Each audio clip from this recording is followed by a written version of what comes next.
Hello दोस्तों, welcome to Uttarakhand समाधान। दोस्तों हमारा देखिए सोने से पहले उत्तराखंड का डोज आज डेली नाइट टेस्ट सीरीज भाग है 62। तो इससे पहले 61 भाग आ चुके थे। जिसने भी नहीं देखे वो उनको भागों को एक बार ज़रूर देख लें।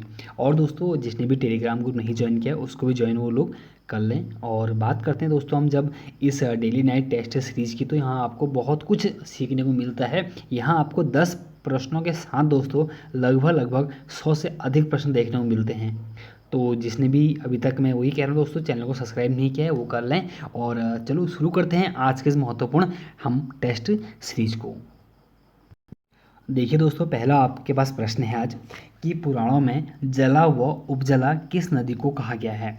तो ध्यान से आप लोग ध्यान देना कि जला और उपजला किस नदी को दोस्तों पुराणों में कहा गया है। आपके पास 4 ऑप्शन है। देखिए, गंगा, यमुना, अलकनंदा, भागीरथी और रूपिन, सुपिन और काली और गोरी। तो देखिए दोस्तों, हम जो जला और उपजला हम पुराणों में पढ़ते हैं वह दोस्तों हम रूपिन और सुपिन को पढ़ते हैं। आपको पता है दोस्तों, रूपिन और सुपिन हमारे टॉन्स की एक प्रमुख हमारी सहायक नदियां हैं। आपको जब व्याख्या जब हम करते हैं, देखिए पुराणों में जला और उपजला रूपिन और सुपिन को कहा जाता है। और कौशिकी की दोस्तों कोशी को कहा गया है। ये सभी हम पुराणों की बात कर रहे हैं, चाहे महाभारत हो चाहे वो पुराण हो। तो इन नदियों को क्या क्या कहा गया आपको सब बता रहा हूँ। जैसे कि जला, उपजला, रूपिन, सुपिन, कौशिकी, कोशी को हो गया था। और श्यामा दोस्तों, काली को श्यामा कहा गया है। और नंदाकिनी को नंदा कहा गया है। सरस्वती को सुरसती कहा गया है। और सुयाल नदी को दोस्तों हमारा सालमती व साली कहा गया है। महत्वपूर्ण नदी है सुयाल नदी, जो कि हमारे इस पर लाखों उड़ियार हमारा स्थित है। और दापका को दोस्तों देवकी कहा गया है। और गोला को दोस्तों यहाँ पर गार्गी और पुष्पभद्रा कहा गया है। तो सभी चीज़ आप नोट करते हुए चलें। अगला प्रश्न देखते हैं कि किरात जाति का मुख्य खाद्य क्या था। तो मुख्य खाद्य पदार्थ क्या था किरात जाति का। तो निम्न में से हमारा जो आंसर है दोस्तों, देखिए सत्तू, आखेट, कंद और फल। आपके पास 4 ऑप्शन है। तो इसका जो सही हमारा आंसर है वह हमारा है ए, सत्तू। अब देखिए थोड़ा व्याख्या करते हैं। किरात जाति का जो मुख्य खाद्य है दोस्तों हमारा सत्तू है। देखिए आप लोगों को पता है सत्तू अधिकांश दोस्तों आंगनबाड़ी में मिलता है। तो उसी सत्तू की हम बात कर रहे हैं। शायद बचपन में सभी लोगों को मिला था। और जो किरातों के हम जब अन्य नाम पढ़ते हैं वह दोस्तों हम पढ़ते हैं कीर या किन्नर या कीर पुरुष। और दोस्तों स्कंद पुराण में बहुत महत्वपूर्ण एक आपको प्रश्न ऐसा मिलता है कि स्कंद पुराण में किरातों को क्या कहा गया है। तो ध्यान देना, भिल्ल शब्द वहाँ पर इसके लिए प्रयुक्त किया गया है। और बात हम करते हैं दोस्तों किरातों की भाषा या बोली क्या है। तो दोस्तों मुंडा हमारी इसकी एक बोली हमारी है। और जब हम बात करते हैं तो मुंडा तो राजी जनजाति की हमारी प्रमुख बोली है। और देखिए किरातों के वंशज वर्तमान में निवास करते हैं। कहाँ करते हैं, देखिए अस्कोट और डीडीहाट क्षेत्र में। जहाँ पर दोस्तों राज्य जनजाति निवास करती है वहीं पर हमारे वही अस्कोट और डीडीहाट में हमारे किरातों के वंशज भी निवास करते हैं। किरातों का वंशज दोस्तों यहाँ तक राज्य जनजाति को ही माना जाता है। और जब बात करते हैं कि किरातों का हमें वर्णन कहाँ कहाँ देखने को मिलता है, तो सबसे प्रमुख दोस्तों बाणभट्ट की एक रचना है हमारी कादम्बरी में। बाणभट्ट की रचना है कादम्बरी में हमें किरातों का वर्णन देखने को मिलता है। और कालिदास की रचना दोस्तों हमारी है रघुवंश महाकाव्यम। यहाँ पर दोस्तों हमें किरातों का वर्णन देखने को मिलता है। और दोस्तों बात करते हैं हम, देखिए मेगास्थनीज की पुस्तक हमारी इंडिका है दोस्तों। यहाँ पर किरातों का वर्णन है। और यहाँ पर ये कहा गया है कि मेगास्थनीज द्वारा कि किरातों का जो शासनकाल था वो 4वीं सदी ईसा पूर्व तक रहा है। तो महत्वपूर्ण है। अगर आपसे पूछा जाता है कि किस पुस्तक में किरातों का शासनकाल 4वीं सदी ईसा पूर्व रहा था और माना गया है, तो ध्यान देना इंडिका, जो कि हमारी मेगास्थनीज की पुस्तक है। अब देखते हैं आज का अगला प्रश्न। तीसरा प्रश्न है कि सुभाष चंद्र बोस को यंग ओल्ड मैन की उपाधि किसने दी। तो बहुत अच्छा प्रश्न दोस्तों कि सुभाष चंद्र बोस को यंग ओल्ड मैन की उपाधि किसने दी थी। देखिए ऑप्शन है आपके पास हिटलर, महात्मा गांधी, रविंद्रनाथ टैगोर और चित्तरंजन दास। तो दोस्तों इनके गुरु थे हमारे सुभाष चंद्र बोस के चित्तरंजन दास। तो इन्होंने दोस्तों इनको यंग ओल्ड मैन की उपाधि दी थी। अब थोड़ा सा बात करते हैं सुभाष चंद्र बोस पर। देखिए सुभाष चंद्र को यंग ओल्ड मैन की उपाधि हमारे बोस के जो राजनीतिक गुरु थे चित्तरंजन दास ने दी थी। तो यहाँ से आपको देखिए 2 प्रश्न मिलते हैं। एक तो कि ए यंग ओल्ड मैन की उपाधि, और दूसरे इनके हमारे राजनीतिक गुरु, तो वो थे दोस्तों चित्तरंजन दास। और नेताजी इनको किसने कहा दोस्तों, तो इनको हिटलर ने दोस्तों नेताजी कहा था। बहुत महत्वपूर्ण प्रश्न है, एग्जाम में हमेशा दोस्तों ये पूछे गए प्रश्न हैं। जब बात करते हैं तो सुभाष चंद्र बोस का जन्म कहाँ हुआ था, तो हमारा 23 जनवरी 1897 जन्म हुआ था इनका। और महत्वपूर्ण दोस्तों ये है कि इनके द्वारा फॉरवर्ड ब्लॉक की स्थापना की गई थी, वह की गई थी दोस्तों हमारे 1939 में। और इनके दोस्तों कुछ बहुत महत्वपूर्ण हमारे नारे हैं, 3 नारे। एक तो है देखिए, तुम मुझे खून दो मैं तुम्हें आज़ादी दूंगा। पसंदीदा दोस्तों एग्जामिनर का यह प्रश्न बनता है, पता नहीं कितनी बार एग्जाम पूछा गया और रिपीटेड प्रश्न हमारा ये वाला। और देखिए दिल्ली चलो का नारा हो गया और जय हिंद, ये सभी दोस्तों जो नारे दिए गए थे ये हमारे सुभाष चंद्र बोस द्वारा दिए गए थे।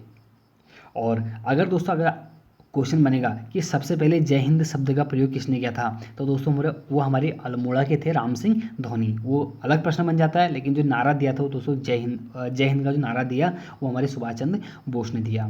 और चौथा प्रश्न है कि देखिए उत्तराखंड का वेनिस किसका उपनाम है, तो दोस्तों उत्तराखंड का जो हमारा वेनिस उपनाम है यह दोस्तों हमारा है देहरादून का। देखिए अब यहाँ से प्रश्न बहुत अच्छे अच्छे बनते हैं कि क्या क्या प्रश्न बन गए। देखिए एक तो उत्तराखंड का वेनिस किसे बोलते हैं, देहरादून को बोलते हैं, क्योंकि महानगरों की अधिकता के कारण, हालांकि महानगर तो सबसे अधिक, महानगर नहीं सॉरी माफ़ी चाहूँगा, महानगर नहीं बोल सकता, नगरों की अधिकता के कारण हमारा देहरादून को उत्तराखंड का वेनिस कहा गया है। लेकिन आपको पता है उत्तराखंड में सर्वाधिक नगर हमारे हरिद्वार में है, इसीलिए दोस्तों उत्तराखंड को पूर्व का वेनिस कहा जाता है। और बात जब हम करते हैं कि भारत में पूर्व का वेनिस किसे बोलते हैं, तो दोस्तों कहीं पर आपको देखिए कोच्चि दिखाएगा और कहीं पर आपको राजस्थान का उदयपुर दिखाएगा। तो ज़्यादा दोस्तों कोच्चि पर जाना, और अगर कोच्चिन ऑप्शन ना हो तो हमारा उदयपुर भी वहाँ पर ऑप्शन होगा। पांचवा प्रश्न है कि भारत का संसद भवन का डिजाइन किस मंदिर के समान है। देखिए जो हमारा भारत का संसद भवन है उसकी बात हो रही है कि उसका जो डिजाइन है वो किस मंदिर के समान है। तो देखिए ऑप्शन है अक्षरधाम, कोणार्क, जगन्नाथ और 64 योगिनी। ये देखिए 4 आपके ऑप्शन है। तो ध्यान देना दोस्तों, जो हमारा भारत का संसद भवन है उसका डिजाइन हमारा 64 योगिनी मंदिर के समान है। अब ये मंदिर कहाँ है दोस्तों, मध्य प्रदेश में हमारा मंदिर स्थित है ये। तो बात जब हम करते हैं कि भारत का संसद भवन का डिजाइन दोस्तों 64 योगिनी मंदिर मध्य प्रदेश के हमारे समान है। अब दोस्तों यहाँ प्रश्न है कि संसद भवन की नींव कब डली थी, तो 12 फरवरी 1921 को दोस्तों हमारे संसद भवन की नींव डली थी। अगर दोस्तों एक क्वेश्चन आपके लिए ये है कि आप लोग बताएंगे कि संसद भवन का उद्घाटन कब हुआ था, ये आप लोगों के लिए आज क्वेश्चन है। और जब बात करते हैं कि संसद भवन का वास्तुकार कौन था, तो एडविन लुटियंस वो हर्बर्ट बेकर, ये 2 लोग थे दोस्तों जिन्होंने हमारा संसद भवन का हमारा डिजाइन तैयार किया था। और छठा हमारे पास प्रश्न है कि विलियम टेल द्वारा खाम का बंगला कहाँ बनाया गया था। तो बहुत अच्छा प्रश्न है कि विलियम टेल द्वारा जो खाम का बंगला था वह कहाँ बनाया गया था। तो इसका सही है, तो सही जो आंसर है दोस्तों वह हमारा है ए हल्द्वानी।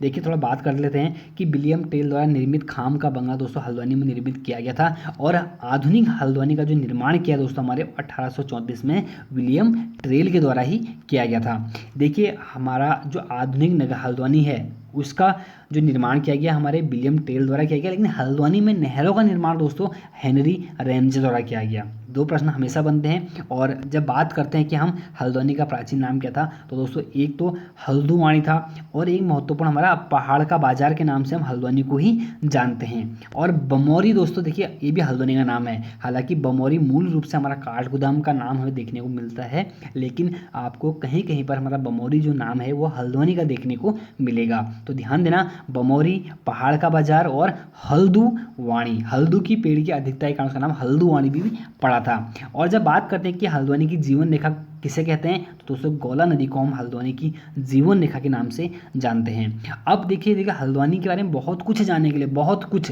तो लेकिन फिर भी कुछ फैक्ट आपको जैसे बताऊंगा कि उत्तराखंड की सबसे बड़ी व्यापारिक मंडी हमारी कहाँ है, तो हल्द्वानी में ही है। और हल्द्वानी नगर निगम कब बना, 2011 बना। कुल 8 नगर निगम हमारे उत्तराखंड में है, जिसमें हमारा हल्द्वानी एक महत्वपूर्ण है। और उत्तराखंड का तीसरा सबसे बड़ा हमारा नगर निगम है तो हमारा हल्द्वानी है। तो दोस्तों हल्द्वानी से बहुत कुछ प्रश्न है, कभी बाद में चर्चा करते रहेंगे।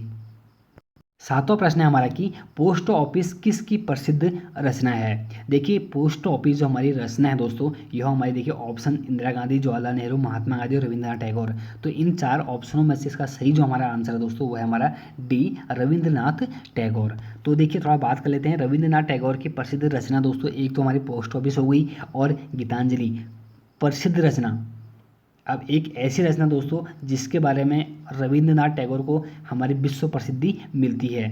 चित्रांगदा और विसर्जन, रंगी स्टोन, गोरा और Chandalika, crescent moon, the court dancer, king of dark chamber, ये दोस्तों हमारे रविंद्रनाथ टैगोर की प्रसिद्ध पुस्तकें हैं। नोट कर लें दोस्तों, मैं आपको गारंटी देता हूँ कि यहाँ से एक न एक प्रश्न हमेशा बनता है और बनेगा भी। देखिए पोस्ट ऑफिस पहले बन चुका है, गीतांजलि बन चुका है और अब गोरा बन चुका है, तो सभी के सब प्रश्न बन चुके हैं। तो इसलिए दोस्तों नोट करते हुए चलें। और 8वां हमारा प्रश्न है कि राज्य में राजा रानी, देखिए राज्य में राजा रानी नामक गुफा किस जिले में स्थित है। तो दोस्तों राज्य में जो राजा रानी नामक जो गुफा है वो हमारे पिथौरागढ़ में स्थित है। तो उसका डी इसका आंसर हमारा सही होता है। थोड़ा सा व्याख्या कर लेते हैं। देखिए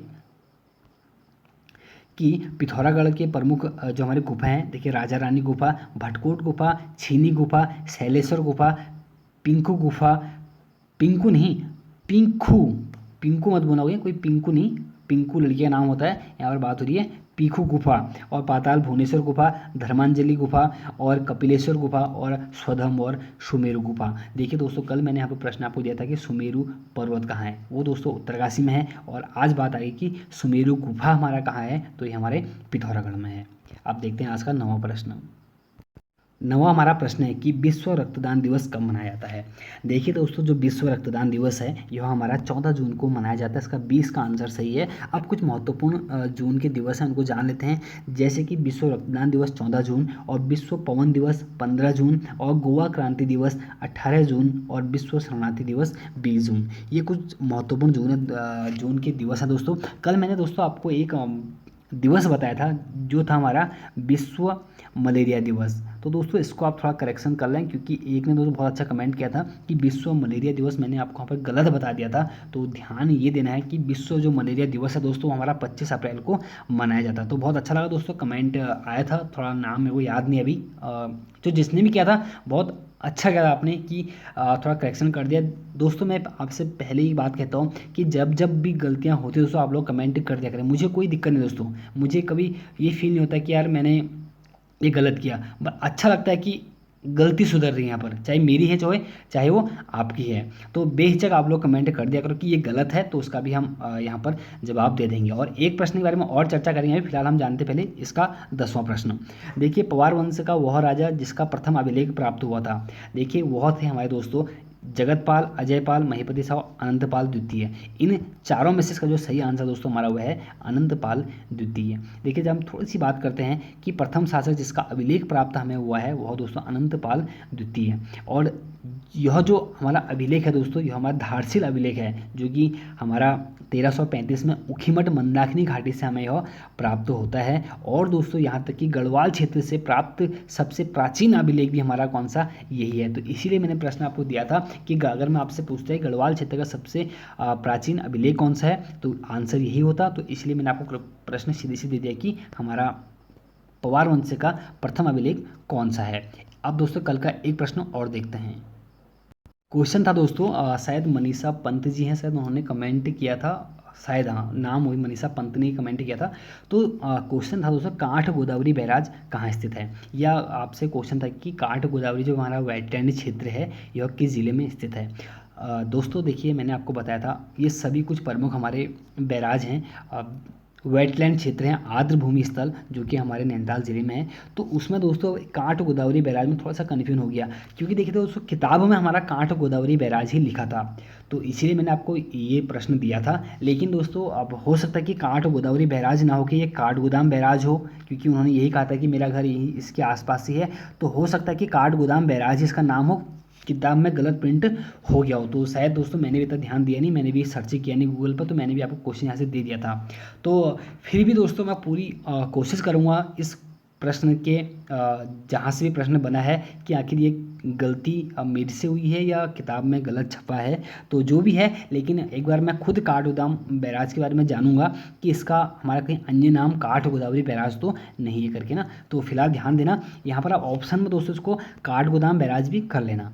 तो दोस्तों ये थे हमारे कुछ महत्वपूर्ण प्रश्न, बाकी साथ बनाए रखें। मिलते हैं एक अच्छे से एक नेक्स्ट वीडियो में। जय हिंद, जय भारत।